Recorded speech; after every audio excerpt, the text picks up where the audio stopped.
So first of all, I'd like to thank the Godrej Group, Mr. Jamshed Godrej, Mr. Nadir Godrej, and the Green team here for considering sanitation to be a part of water to begin with. Thank you very much. I'm the only speaker probably who's going to talk about sanitation directly. Let me start with something very interesting. I mean, in our country, everybody has been talking about an IT revolution, and we've been giving a lot of support to IT. I think it's time we started giving a considerable amount of support to SHIT. I think it's completely neglected at this point of time, and I think we need to probably look at an SHIT sector probably. Let me jump straight into what I've been talking about. So I've been trying to promote portable sanitation in India for the last 12 years. I finished my business school, was in a short stint in North America, and decided to come back here and really pursue something which not every person of my age and my peer group was willing to do. It's not a very glamorous business, so I have to make it look even sexier. So I've got, I've got an iPad and an iPhone. I can work my presentations from here, stuff like that. So that's because I have to show that I'm even more advanced than the water and the IT people. Anyway, so if you can see, portable restrooms, we save something like 125 million gallons of water every day. And I would typically jump into straight away the, a video that can give you probably a clear picture. Against technology. Oops. I'm sorry.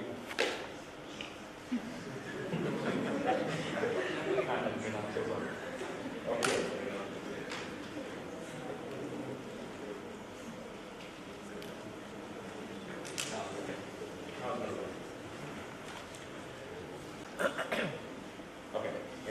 So basically the video was talking about hear no evil, see no evil, and that's like people don't want to hear it, people don't want to see it, and that's what sanitation is about, and this country is saddled with all these problems. So what else does it do? It basically improving productivity at work sites. Good quality sanitation will reduce the amount of water being wasted and also improve the morale of people that work at construction sites. We always neglect people working at construction sites don't have sanitation. We don't even think about an aspect of would they have a toilet to use. It's taken for granted. Now this one should work. Construction and infrastructure estimates indicate that 700 to 900 million square meters of residential and commercial space, 350 to 400 kilometers of metro and subways, and 25,000 kilometers of roads are to be added every year to cater to the growing economy.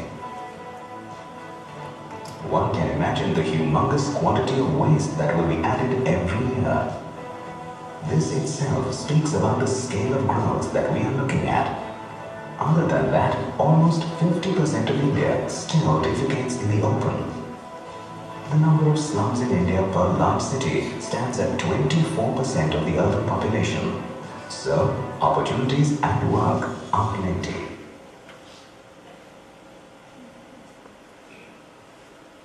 Like I discussed, I think the video was quite self-explanatory, and the millions of restrooms that have been provided all over, I think also save a lot of fossil fuel for the environment. I mean, people don't have to go to fixed facilities to probably driving a car or taking a bus or whatever it is, just to use the bathroom. And when you have it right there at your site or at a pilgrim location or even in a slum, you're going to save a lot of energy as well.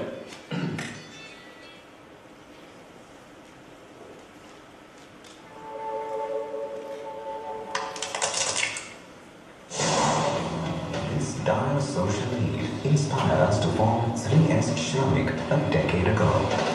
A unique concept of providing portable restrooms at public places began as a small venture, and today it has transformed us into a leader in the portable sanitation industry.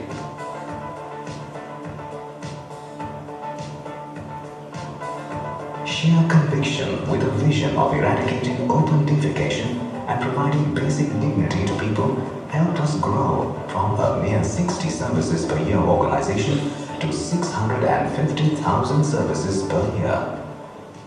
The idea really began when I finished my MBA. I wanted to do something innovative, something different that could be useful for people. And it would be a scalable, a social, and a non-seasonal activity.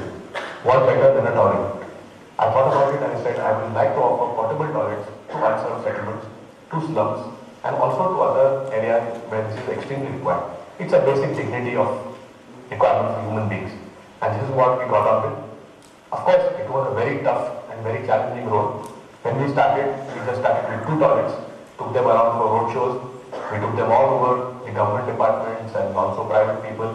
It was very difficult to really promote this concept because people never really appreciated it. They were not very happy about it to begin with because it was slightly expensive. Yeah, so subsequently we grew and we persevered. We didn't give up, and so we're one of the modern organizations that has actually gone into providing sanitation solutions even in slums. So construction, events, pilgrimages, all that, and now slums. We are being supported by the Dell Foundation and a couple of pilots that we're doing, and this is one particular pilot that I'm really proud to talk about. We provided in a community, we provided portable toilets, where this was inside a school. So what happened was, earlier when we went with these toilets, people said, oh no, we don't want a toilet in front of our house, we don't want it in the street. Finally, we realized that the school had a paucity of toilets, and the girls in that school had absolutely no toilets, and there was a big issue of absenteeism in the school.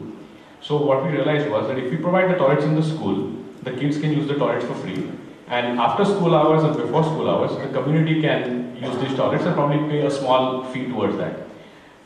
This initially seemed a little difficult though, but it quickly picked up, and we've tried to duplicate and replicate this model in several locations within Pune city. We're also working on it in Delhi, and we're working with also an organization in Hyderabad. We also supported now by multiple people. There are a lot of industrialists in Pune who have come up and said, okay, we wanted to adopt a few schools in Pune, and that's exactly what we're doing, and we're trying to scale this model as an enterprise model. So what we intend to do is that there will be an entrepreneur who would actually run this this particular toilet unit and would be a source of revenue for it. And we've coined a new term for that, and we call it a sanipreneur. So it's a sanitation entrepreneur. We call him a sanipreneur. Give him a sense of pride, and also make this particular spot even the toilet panels can be used for advertising. It can be used as a hub for talking about somebody wants to sell dabbas in the slum, somebody wants to repair a cycle. It's a small kind of advertising. Plus, we have an Android platform to collect all the data of people that are actually going to be using these toilets, and then we can probably the guy at the sanipreneur can actually make a little bit of more revenue when we sell this information probably to other FMCG companies who want to take that information from the slum. The biggest thing that we provide today is dignity. I think dignity is the single most important thing for every human being. And by way of a portable toilet or by way of a toilet that we're providing, dignity is something which we are completely taking care of. I'm proud to tell you that thanks to our services today, we are providing sanitation services to more than 200,000 people every year. And you'll be happy to know that out of these, 130,000 people were first-time toilet users. Isn't that amazing? 130,000. And from that, 50,000 out of the 100,000 were women. So we're impacting people at every level towards a positive change in our country. This is a real-time picture at one of the slums there. Absenteeism was reduced by more than 60% in that school. Clean, hygienic toilets. You can see the smiles on the faces of these people here. These are real pictures taken at the location. And of course, superior hygiene standards and enhanced security for female users. Portable restrooms have also been known to be extremely important during catastrophes, during calamities, during earthquakes, droughts, and we've been working on this for the last few years. We would like more support from the other NGOs, from government, to come up and actually work with us, and we'll be happy to lend our services to any of these communities. A little bit dismal picture of 2 million deaths caused. I think we've discussed this. I don't think we need to talk about it too much. I think my previous colleague also talked about this. But yes, it is a problem. I mean, you can see that, one of the fastest growing economies in the world, and 20% or less have access to sanitation. rural mere 3%, and 20% of the population has access to water flush toilets connected to sewage system. You know, on one side you see the tech, you see the modernization of the just do it, and look what's happening there. So these are the facts that I spoke to you about a minute back, and it's about what we did. We collected 155 million liters of sewage.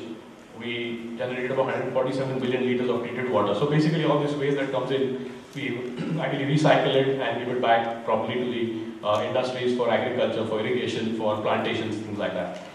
We provided dignity, as I mentioned, to 200,000 people. I always like to say dignity. I don't like to say we provided toilets to 200,000 people, because I think dignity is something which is far above all that. I'm going a little fast because it's not a subject which I want you to discuss just before lunch. I don't want you to spoil your appetite, but anyway. Yeah, so some of the achievements we've had. We were the first ever CNN IBN Awards. We were one of the amongst 12 awardees. We won Sankalp in 2010. I have been appointed as a director of the Portable Sanitation International Association, which is based out of the US. I'm the only non-white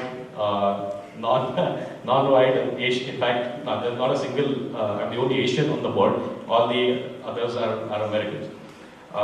We're the first portable toilet company in the world to get an ISO certification. We got it actually way back in I think 2010 or 2011. Business Outlook has identified us amongst 50 top social entrepreneurs in India, and of course we've been featured by the Economic Times. My biggest achievement that I personally am really proud of is that I was invited by President Clinton in 2010 to attend the Clinton Global Initiative, where I met with the various leaders and literally top people of Indian industry as well as the international industry, including Mr. Ratan Tata, which I am extremely proud of. That's just a snapshot of the magazines and collage, and I'll leave you with that video of the CNN IBN. Very first India Positive Awards, the most meaningful on Indian television. I know what you guys are thinking. We save for all these awards, isn't it? But no, as you discover, and if you've been watching India Positive, these awards are different. Today, we are honoring those who've made us proud with their good work, inspired us with their bravery and selflessness. Some have made our lives comfortable with their discoveries and innovations. On to Pune now. This award is for providing dignity to thousands of Indians who don't have access to toilets. Shramik Sanitation Systems provides toilets to India's poorest. This is how they began their journey.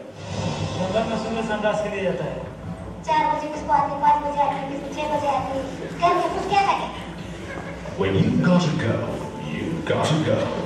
You may cringe, but you can't hold your nose at what is now a shocking fact. According to the World Health Organization and UNICEF, more than half, that's 54% of India's population, defecates in the open. That's 12 times more than Indonesia and China, who are a distant second and third on the list. Pune-based Rajeev, and Ulka run a sanitation business aimed at providing portable toilets with cleaning services to India's poorest, construction workers, slum dwellers, and to large-scale religious events. It's not a very glamorous business. There's a dearth of toilets. We want more people like us who would probably join hands with us, or even independently we would help them set up. A trial with 2 toilets alone from a German friend paid off, and Kher has now converted a whole lot of human waste into a turnover of 10 crore rupees a year, catering to 8 cities and 1 lakh people.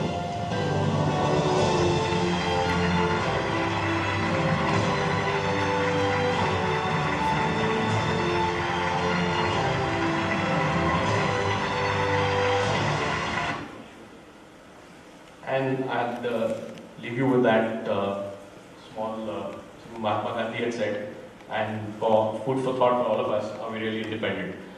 Thank you very much, and thank you once again, Godrej Group, for inviting me here.